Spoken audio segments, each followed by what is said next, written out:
Welcome to the Boxing Talk Show. Fair but firm. With the Hall of Fame boxing referee. I'm Joe Cortez. And co-host John Zamel for all of Las Vegas. Come on, guys. Let's touch them up. 3 fight. I'm Joe Cortez. Fair but firm. Welcome to the Fair but Firm Show here in Las Vegas, Nevada, the boxing capital of the world. John Zimmel, my co-host, and Joe Cortez talking about this past week's results and, of course, what's coming up in the very near future. Yes, sir. Yes, sir. Like we do every week. But this week, it's exciting, baby. I mean, how many cards do we even have today? I was on, all day long we had boxing on Saturday. I had my iPad. I had the DAZN card. I had my phone. I had the ESPN Plus card. And that's before we even get to the big heavyweight showdown on Showtime. This boxing is as exciting as it's been in a very long time. And you had 3 televisions on top of that, right? You need them. You need them. Last week when we were watching the Julian Williams fight in the Dog Bay fight, I had 2 TVs. Literally, I was watching 2 TVs at the bar at the exact same time. Unbelievable is right, Joe. Boxing is as exciting and hot as we've ever seen it, huh? Yeah, coming back again for sure. And I say that you fans out there saying that boxing is dying, you guys better do a double check. Yeah. And check your check TV. Your local listings. Yeah, check your TV guys and see where we're going because, boxing is definitely on the rise. And, of course, this coming weekend, we got some good fights. But before we go to up-and-coming fight, let's talk about Saturday night. I hope so. Deontay Wilder, he says that he's going to put this guy to sleep early. He sure did. He said he wanted to do more than that, but he sure put him to sleep early. Well, I'll tell you, I always say about fighting palookas, and I didn't think this guy was a palooka. But he didn't seem like one. He went 7 rounds with AJ. But he just beat everyone else he's ever faced. He looked worse at a palooka Saturday night. This guy didn't have nothing for Deontay Wilder. Deontay Wilder just played with him and was feeling him out. Deontay Wilder looked better. I know it was 1 round, and I'm not trying to read too much into 1 round, into 2 minutes of fighting. But he added a left hook that we've never seen. He worked the body a few times, got him to drop his arm. He worked behind his jab. He landed a straight right instead of a looping punch. He looked a little more fundamental. He said that in his training he went back to his basics, and it showed. Well, as a fighter myself and being in boxing for so many years, watching these great fighters, being in the ring with them, I can tell you by sitting back and watching the fight Saturday night, Deontay Wilder, it looks like he did go back to the drawing board after that draw that he had against Tyson Fury. Now he sees now that he cannot take anything for granted. He's not going to take any opponent for granted. And we thought that he would have a walkover with Tyson Fury, but he learned a lot from that fight. Yes, he did. The thing is that he didn't lose, but he came back just like Canelo Alvarez when he lost to Floyd Mayweather. Mm-hmm. He lost the fight, but he comes back better. And that's just what happened Saturday night. We see it all the time, man. We saw it last week with Julian Williams after he lost to Jermell. Well, he's got a great trainer, Mark Breland, who was a 2-time welterweight champion. Absolutely. An Olympic champion, a 6-time New York Golden Glove champion. He has a good trainer in his corner. And I'm talking about people who've been in the ring, trainer that knows it all. I think Mark Breland, really cool, calm and collected, not cocky or nothing. You never hear him yelling or using any foul language. He's just the way a trainer's supposed to be. And Deontay Wilder was looking at him, but probably listening to him. I'm sure that Mark really told, listen, you know what? That fight with Tyson Fury could have been a loss, and it could have tarnished your career. We got to go to a drawing board. Let's be a little bit more serious with our training techniques. Yeah. The regimen got to be, we got to up it up a little bit, and I'm sure they did because he showed Saturday night that those wild punches that he used to throw before. I'm not gonna say that maybe that was his style that he was thinking. Well, he can do it when he's got a guy hurt and he's got a guy finished. But when you're going up against a Tyson Fury, a guy who you're giving up 2 inches to, a guy who has that kind of head movement, you're gonna have to make him guess some stuff. Yeah. You can't just keep letting him know, hey, I'm gonna keep throwing looping rights. Well, what happens when you got a fighter who moves a lot in front of you? If you throw the straight right hand punches, the chances are you're gonna miss. Whereas you throw a looping punch, if he's moving left and right, you're gonna catch him. You'll get but something. If you throw straight, you're gonna miss. So I guess on Saturday night. And he did catch him with that back of remember behind the ear in the 9th round? Yeah. But anyway, that was a looping, right? Yeah, but I think that what's going to happen now in Tyson, Deontay Wilder's career is he's going to get better as he goes along. And he has to be much better when he fights a better competition up there like Anthony Joshua. And then when he fights again against Luis Ortiz, which I think that's the next fight. Let's get into it. What do you think is going to be next? Well, it could be Luis Ortiz. He was there at ringside, and he came in the ring. Yeah, afterwards. He came in the ring and said, I want to do something with this guy. I want to fight him. And I got a question about that because a lot of fans are kind of fatigued. They go, "We've seen that," but Why would you be fatigued? That was the closest Deontay Wilder's ever come to getting knocked out. That was the closest he's ever come to being in real danger. And I don't mean losing because, depending on how you saw the Tyson Fury fight, but I mean being in real danger. He was dazed. He was stunned. He was hurt bad. That would have been the most exciting fight of the year if Deontay Wilder didn't follow it up with somehow an even more impressive performance, an even more exciting performance against Tyson Fury. Who wouldn't want to watch him fight Luis Ortiz again? Yeah. I don't understand the backlash to this decision. It's not like Tyson Fury's out there waiting for a rematch. He's obviously not. He's hiding behind the not hiding, but he's got the top rank deal. He's not going to make a Deontay Wilder rematch in the second fight. And then Anthony Joshua's tied up with with Andy Ruiz right now. Why wouldn't you make this deal with Luis Ortiz right now? Yeah, I think Luis Ortiz has deserving of a rematch for the simple reason that he did put up a decent fight up until he got stopped in the 10th round by a technical knockout. What an exciting fight that was. It was. Ortiz shows that he has a lot, but then again, Ortiz is not getting any younger. He's about close to 40 years old himself. That's on paper. Yeah, on paper. but I think that it would be a good matchup before the summer is out. Have Ortiz fight Deontay Wilder. That'd be a good matchup. I would love to watch that fight. Ortiz could catch him. Ortiz is amazing. He's a southpaw. He's got great power, and he's incredibly technical. He comes from the Cuban school, Yeah, he did put up a good fight the first time around. I think they're going to market this fight real good. He's a dangerous opponent. I tell you, I would not take him for granted. That's for sure. No, and I guarantee you, Deontay Wilder isn't going to take him for granted. Yeah. He remembers what that felt like. That's for sure. Absolutely. Hey, I got another question for you though. So we remember Deontay Wilder got a lot of flack because he turned down a $100 million, whatever you want to hear, the whatever reports you believe, deal with DAZN to fight this Brazil fight and then the Anthony Joshua fight and a rematch. Now, he got offered a really low ball deal before the Tyson Fury fight, I think $12 million, and then he had that exciting fight against Tyson Fury. Then they offered him now $100 million. And he said, no, we can go higher. My star is going to climb greater. He said, if Anthony Joshua's making double what I'm making, then that's not right. And I think he has a point. I think he made the right decision here by turning down that DAZN deal. He can see how much higher his star grows. He was number one on SportsCenter. He's on every show. He is a bigger name in America where all the money is. I mean, I think he made the right decision despite all the flack that he got. Do you think that was a good business move that he made?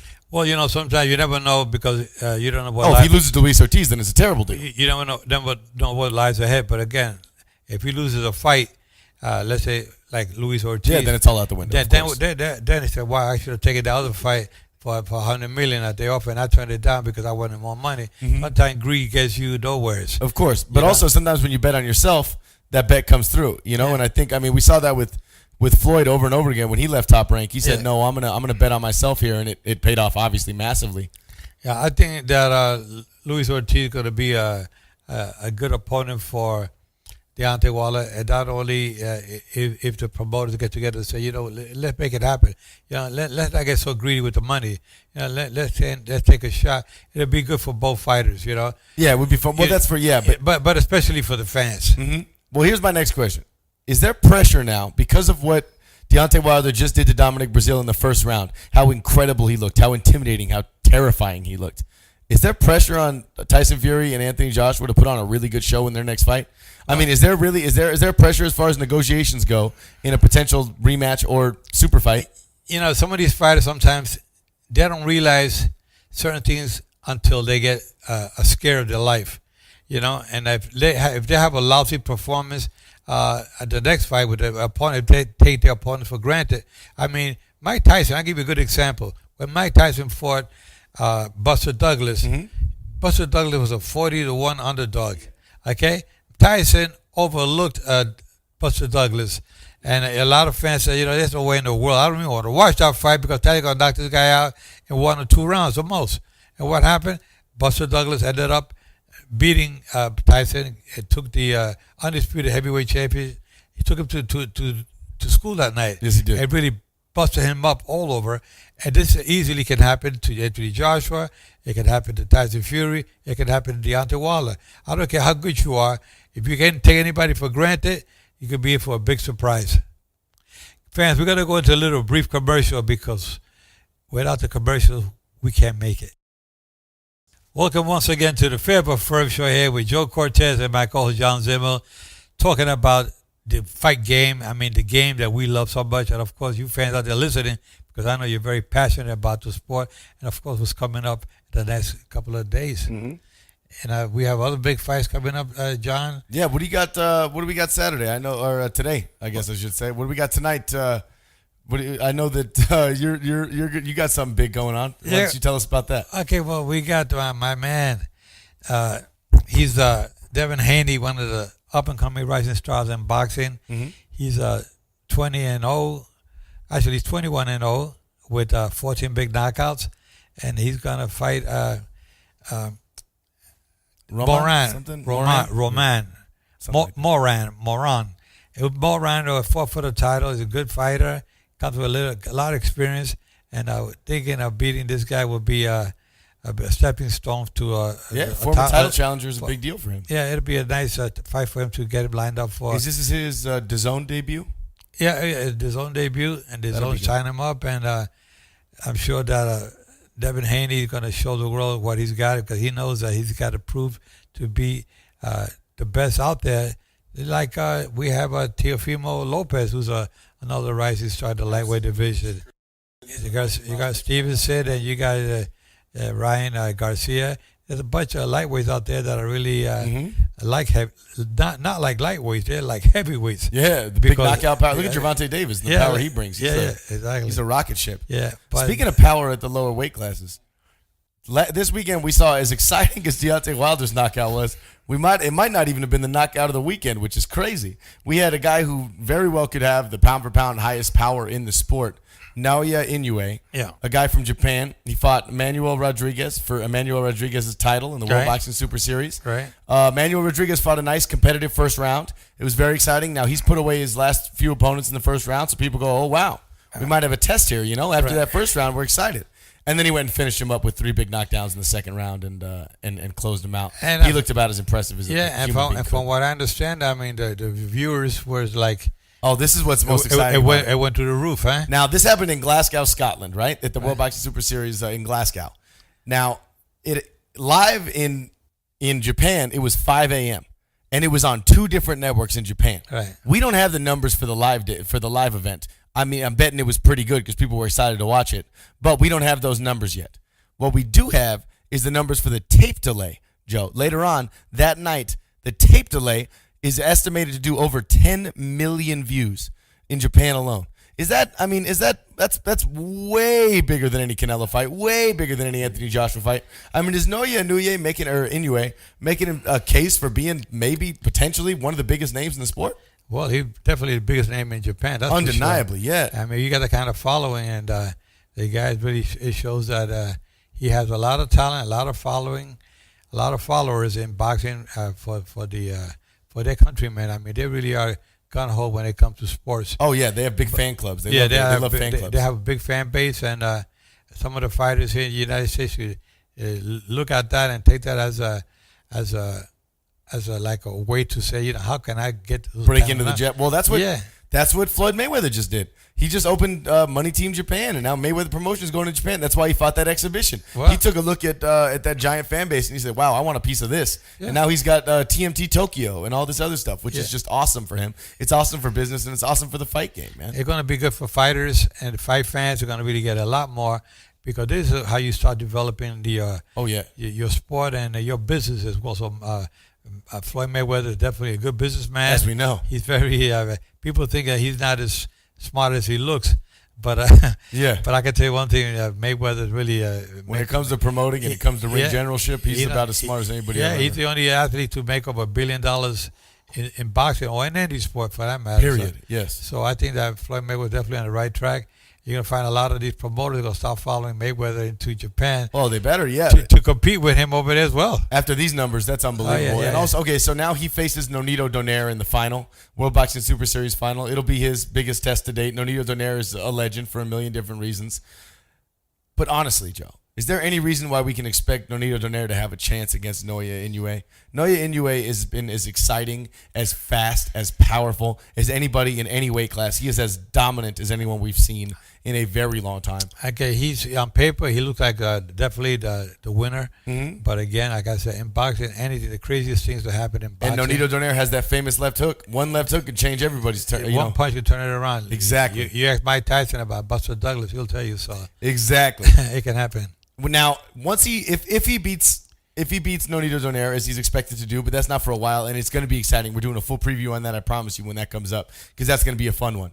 We got another bantamweight who's got a title, who's also undefeated, who's coming up potentially on the Manny Pacquiao undercard. That's Luis Neri, and he is exciting. Now, if he beats Nonito Donaire and Luis Neri, he to me has a very solid case for number one pound for pound. Because what else can he do? I mean, we're talking title holder at flyweight, title holder at super flyweight, and then the unified bantamweight title holder against every competition that you put him up against. I mean, that's as exciting as you could possibly make it. Yeah, that's a question about it. You know, boxing is strange. You see a lot of funny things. Definitely crazy things can happen. But you know, he can make it all the way. He can be one of the fighters that Absolutely be up there to be considered the top of the world. But let's see what he does when it's. I'm excited for in the World Boxing Super Series Championship. Absolutely. Now, on the other side of the World Boxing Super Series, we have Josh Taylor going up against the undefeated Ivan Baranchyk. These are two undefeated 140-pounders. And Josh Taylor, who was widely expected to beat Baranchyk because he's a little bit slicker, a little bit smoother. He brawled with Baranchyk, and Baranchyk's bigger. He's stronger. He's able to throw these big punches. He's not as technical, not even close. He doesn't throw a lot of setup punches, but he's able to bully his opponents. What did you think of Josh Taylor's decision to go stand toe-to-toe with him and eventually eke out the victory? What did that mean for him and his ability to use different styles? Well, in boxing, sometimes you have to use different styles depending on your opponent. Now, standing up there toe-to-toe could be dangerous for him. Oh, yeah. But he definitely is a puncher himself. So, yes. I mean, sometimes you got to take a chance, just like Mike Tyson did and Manny Pacquiao. Manny Pacquiao, that's why he's so excited when people love someone, because he's standing out there toe-to-toe with you when he has to. That was what made him such a draw all around the world. And that same thing can happen to this young man. Yeah, Josh Taylor, and so he's fighting Regis Prograis for the 140-pound basically unification. Right. That's going to be an exciting fight, and we'll definitely come to you with another preview of that one. And there's a lot of talk that the winner of that fight has a case for a top 10 pound for pound. Right. And eventually they'll be moving up into the glamour division, the 147-pound division. So that's very exciting. Man, the 147-pound division. Wow, we talked about that so much. Oh already. yeah. And we know that all the names that are out there. Danny Garcia, Keith Thurman, Manny Pacquiao, Sean Porter, Errol Spence Jr., Terrence Crawford. I mean, you made there's 6 days right there. And there's a lot more coming up the ranks. There's a lot more at 140 and at 154. Exactly. Well, Francis, we got so much to talk about these fighters and the up-and-coming fights. We're going to go to a little brief commercial, and we'll be right back. Welcome back again here to the Fair But Firm Show with Joe Cortez and my co-host John Zimmer, the two top guys when it comes to talking about boxing. Yes, sir. We love it with a passion. We really care so much about it. And, John, we have to talk about up-and-coming fights again. Well, actually, let's go back last week. Last week, Joey Joyce, the heavyweight. You know, people. I love the guy. He's a good guy. I mean, what a person and everything. But he didn't surprise me. I mean, he left me kind of like, I don't know if he can make it in the heavyweight division. No. With only 9 fights on his belt, you know, he didn't show me enough to prove that he's ready to fight any top-notch. Did you see any improvement from his last fight against Stavern? I thought he looked a little bit worse. Yeah, I agree with you. Than the Stavern's fight. And Stavern was at least a former world champion, even if he was beyond washed up. But he fought this guy who was 42 years of age. Coming off a knockout. Yeah, coming off a knockout. Does it feel like they're building him up to be a sacrificial lamb for Anthony Joshua eventually? I mean, that's kind of what it feels like, right? If they keep throwing all these palookas at him, he gonna end up a palooka himself, because you can't learn if you're not going in with the best fighters out there, you're gonna be just being a slouch. Speaking of undercards, I want to touch on something real quick. On the Deontay Wilder undercard, we had Gary Russell Jr. going up against gentleman from Spain, Kiko Martinez. Yeah. And he looked good. He looked good as he always does. He was fast. He was impressive. But Kiko Martinez is not a very game opponent. Now, a guy like Gary Russell Jr. fights once a year, Joe. He's been fighting once a year. He doesn't seem to love it very much. Now, like you said, we're the best in the game here. We're the best there is. But we do this twice a week, Joe. If we only did this once a year, we'd be pretty rusty every time we got behind this mic, right? Well, what's happening is you got a guy like Kiko Martinez, who is a former 2-time world champion. Yes. He's up in age. He's he's a fighter that shouldn't even been fighting a fellow like Gary Russell. Agreed. But Gary Russell is a fighter that has to show that he has to get out there. But you know what it is? In that weight class, there's not enough competition. There's better competition than Kiko Martinez. Jim. Yeah. I mean, but there's nobody. I mean, Gary Russell should be fighting at least, Abner Mares, Leo Santa Cruz, at least twice a year. Oscar Valdez. That's the point. And so I think he's not. They're holding him back. I don't know if it's management. No, problem. it's him. It's not the management. So I mean, that's what they're saying. They're saying that if he demanding this fight against Leo Santa Cruz or Gervonta Davis or whoever else he's demanding it, if you're his promoter, if you're Al Heyman, why would you do that for a guy who doesn't bring in numbers because he only fights once a year? He doesn't have much of a fan base outside of. Why would you risk Leo Santa Cruz's record or Gervonta Davis or whoever else with a guy who's not bringing in numbers? That's not how this business works. You got to fight more than once a year, right? Well, they're gonna, they probably end up taking Leo Santa Cruz for simple reason. Leo Santa Cruz said, you know what, I can't beat this guy. This guy is inactive for so long, and if I want to be considered one of the great fighters, I got to fight somebody. At least That's a good point. At least comes across with a belt. But as a fight fan, do you want to see it? As a fight fan, not really. But then again, fight styles make fights, so you exactly. never know. And he is fast. He's fun to watch. Yeah, you never know what can happen. I mean, he came all dressed up with his costume and with his dancers out there. I thought it was going to be a super fight, and it turned out to be a super dull fight. Yeah, that was not fun at all, man. That was not fun. Hey, we touched on the Manny Pacquiao undercard, and since we're talking about up-and-coming fights, I'd like to say some of these. We hear that Luis Neri, like I mentioned, might be on it. We also hear that Julio Cesar Chavez Jr. might be making his return to the ring, which, depending on how you think about him, I don't think he has many fans anymore, but he does bring a following with him. And we also have now, news came out either this morning or yesterday, or earlier this week, Sergey Lipinets is going to be fighting against John Molina Jr. And then we got Omar Figueroa against Yordenis Ugas. Is this shaping up to be potentially the best card of the year? I would say the best card, but it's a decent card. Let's put it that way. A great undercard. You know, because the fighters that are fighting, there's some top-notch fighting in the undercard, but some of the fighters out there fighting a bunch of palookas. They're probably all washed up as well. They use them as a stepping stone. Name fighters on the show, which is good. But I think that Ugas is definitely Yordenis Ugas, who fought Sean Porter a couple of months back. A lot of arguably beat him. A lot of fans thought he beat him, and even myself, I thought he beat Porter. You thought he did enough. But I think that Ugas, they're using him on that card because the winner of that fight, I'm sure they're going to say, well, Ugas deserves a title shot. Are you willing to give Ugas a shot? That's why they put him on the card. Ugas definitely brings a lot to the table. He's a very dangerous opponent.